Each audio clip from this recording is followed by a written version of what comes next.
하나님의 말씀은 에스겔 33장 21절부터 29절 말씀입니다. 말씀을 우리 함께 읽겠습니다.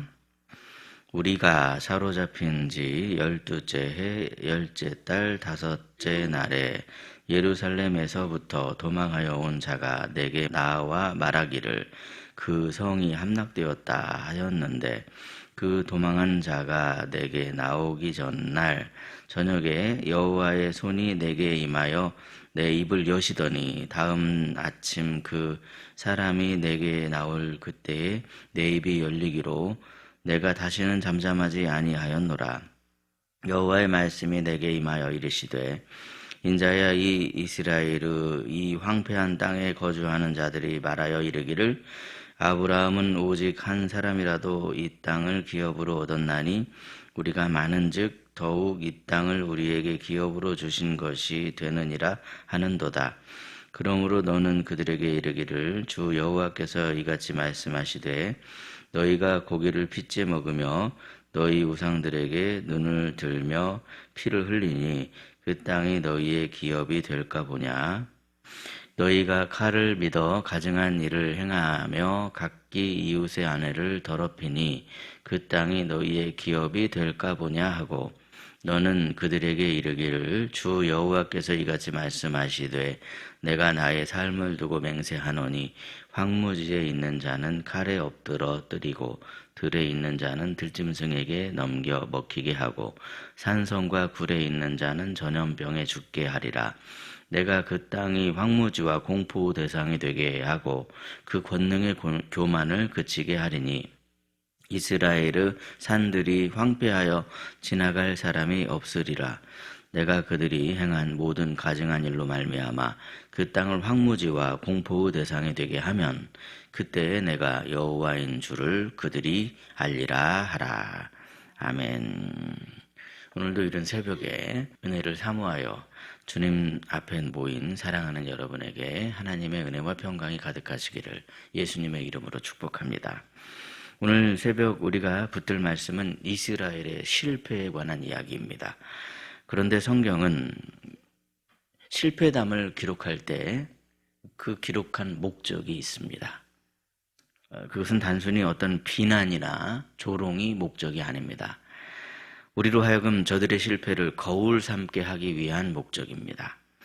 고린도전서 10장 11절에 보시면, 그들에게 일어난 이런 일은 본보기가 되고 또한 말세를 만난 우리를 깨우치기 위하여 기록되었느니라, 그런 말씀이 있습니다.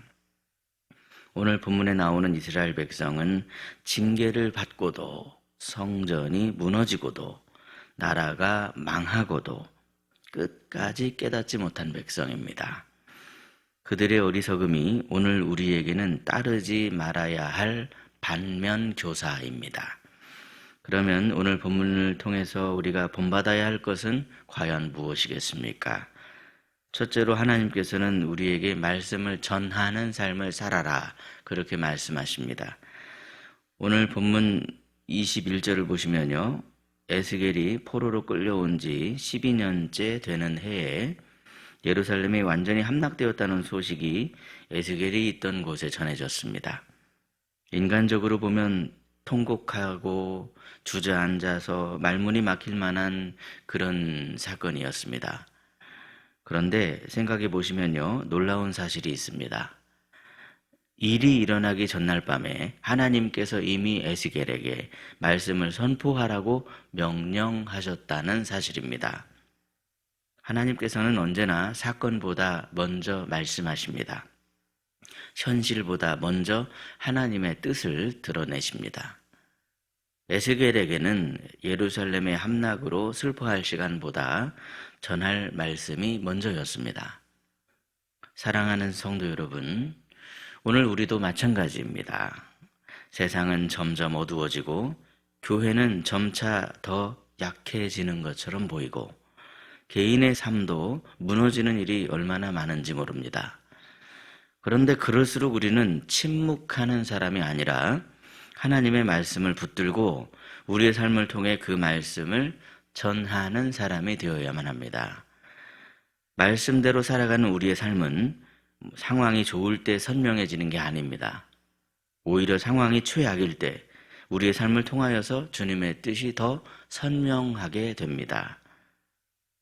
하나님께서는 오늘도 누군가를 향해서 묻고 계십니다. 내 말을 대신 전해줄 사람이 누구냐?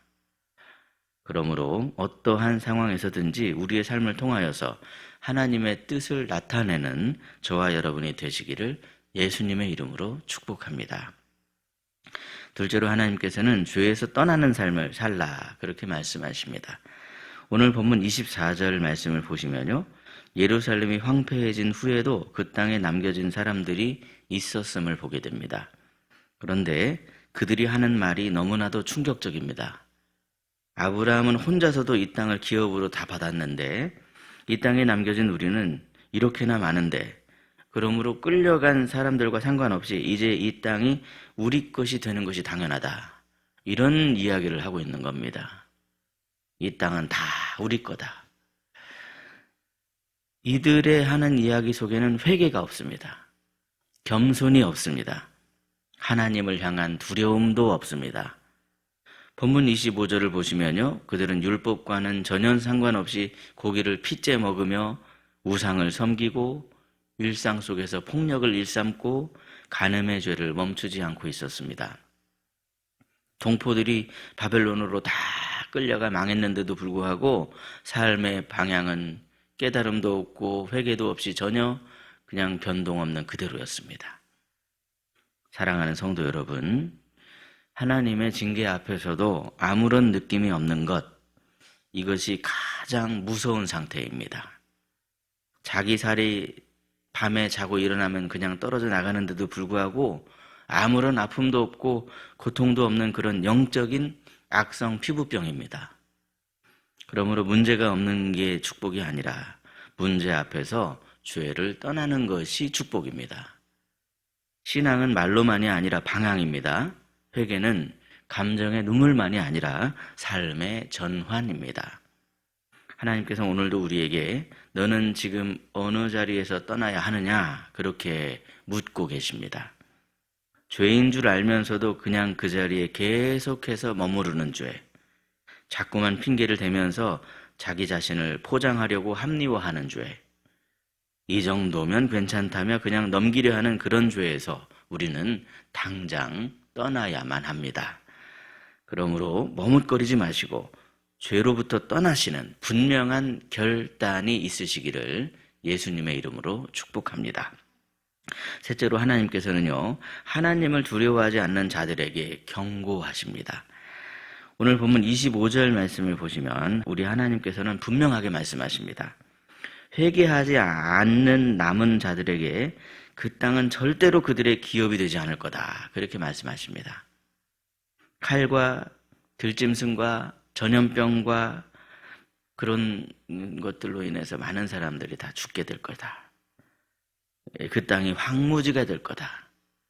오히려 공포의 대상이 될 거다. 그런 말씀을 하십니다. 이 말씀은 잔인해서 하시는 말씀이 아닙니다. 하나님의 거룩하심 때문에 하시는 말씀입니다. 우리 하나님은 사랑이시지만 동시에 거룩하신 분이십니다. 우리 하나님은 죄를 절대로 가볍게 여기지 아니하십니다. 사랑하는 성도 여러분, 하나님을 두려워한다는 것은 겁을 내며 하나님께로부터 도망친다는 게 아닙니다. 하나님을 두려워한다는 것은 그분 앞에서 정직해지는 것을 의미합니다. 죄를 드러내 주실 때 변명하려 하지 않고 핑계대려 하거나 포장하려 하지 않고 그분 앞에 즉시 엎드리는 것입니다. 하나님께서 죄의 결과를 어느 정도 겪게 해주셨음에도 불구하고 여전히 죄의 자리에 머물러야 하는 것은 어리석음과 교만의 극치이다라는 것을 알 수가 있습니다. 그러므로 이것은 혹시 하나님의 징계가 아닐까? 그런 마음이 혹시 내 마음 가운데 드실 때 가장 지혜로운 선택은 단 한 가지, 겸손하게 회개하는 것입니다. 하나님을 두려워하는 겸손한 회개가 우리의 가정을 살리고 신앙을 살리며 우리 자신을 살게 하는 분명한 길이더라는 사실입니다. 결론으로 말씀을 드립니다. 이스라엘 백성은요, 우리의 조롱거리가 아닙니다. 우리의 거울입니다. 우리는 이들의 실패를 보면서 오늘도 선택해야만 합니다. 말씀을 전하는 삶으로 살 것인가? 죄를 떠나는 삶으로 살 것인가? 하나님을 두려워하는 삶으로 살 것인가? 오늘 새벽에 하나님 앞에 진실하게 엎드립시다. 늦기 전에 방향을 하나님께로 향합시다. 회개는 패배가 아니라 가장 용기 있는 믿음의 결단입니다. 정직한 사람만이 회개할 수 있습니다. 하나님 앞에 정직히 하셔야 됩니다. 그러므로 오늘도 주님이 주시는 말씀 앞에서 어리석은 백성의 모습을 우리의 거울로 삼아서 하나님이 기뻐하시고 사랑하시는 지혜로운 성도의 삶을 살아가는 저와 여러분이 되시기를 예수님의 이름으로 축복합니다. 기도하겠습니다. 새벽에 우리를 깨워 불러주시는 하나님 아버지, 오늘도 말씀 앞에 서서 우리의 모습과 우리의 마음을 비추어 볼 수 있게 하여 주시니 참으로 감사합니다. 사랑의 주님, 이스라엘 백성의 어리석음을 오늘 우리의 거울로 삼게 하여 주옵소서. 말씀을 듣고도 변하지 않았던 완고함이 우리 안에는 없는가 돌아보게 하옵소서. 시대가 어둡고 상황이 어려울수록 삶을 통하여서 우리 하나님을 선명하게 드러내는 우리의 삶이 되게 하옵소서. 혹시라도 우리가 있는 자리가 하나님이 기뻐하시지 않는 그런 자리라고 한다면 오늘 결단하며 즉시로 하나님께로 돌이키게 하여 주옵소서. 핑계와 합리화를 내려놓을 수 있는 힘을 더하여 주시고, 그래서 다시금 주님께로 우리의 삶을 전환함으로 말미암아 임마누엘 하나님과 날마다 동행하는 복이 있게 하여 주옵소서. 이 시간 간절히 기도드립니다. 병상에서 고통 중에 있는 환우들을 기억하여 주시길 원합니다. 주님의 손으로 친히 어루만져 주시고 치유의 은혜와 회복의 소망을 부어 주옵소서. 육신의 아픔이나 마음의 상처 속에서도 주님이 주시는 평안과 믿음을 잃지 않도록 주님께서 그 마음과 생각을 붙잡아 주시길 원합니다. 아버지 하나님, 또한 희락의 모든 가정을 주님의 손에 올려드립니다. 가정마다 주님의 평강이 머물게 하여 주시고 불화와 염려 대신에 화목과 감사가 넘치는 은혜가 있게 하여 주시옵소서. 주님, 새벽마다 우리 희락교회 성도님들의 기도의 제목을 붙잡고 기도하고 있습니다. 아버지 하나님께서 그 기도의 제목을 들어주시고 응답하여 주사 2026년에 새로운 해를 기대하며 새 날을 기억하며 하나님께서 이루실 새 일을 기대하오니 주님이 허락하여 주시옵소서. 오늘 하루도 회개로 시작하여 순종으로 살게 하시고 주님을 경외함으로 말미암아 승리하는 삶을 살아가는 저희들이 되게 하옵소서. 오직 주님만 바라봅니다. 오직 주님의 은혜로 살아가길 원합니다.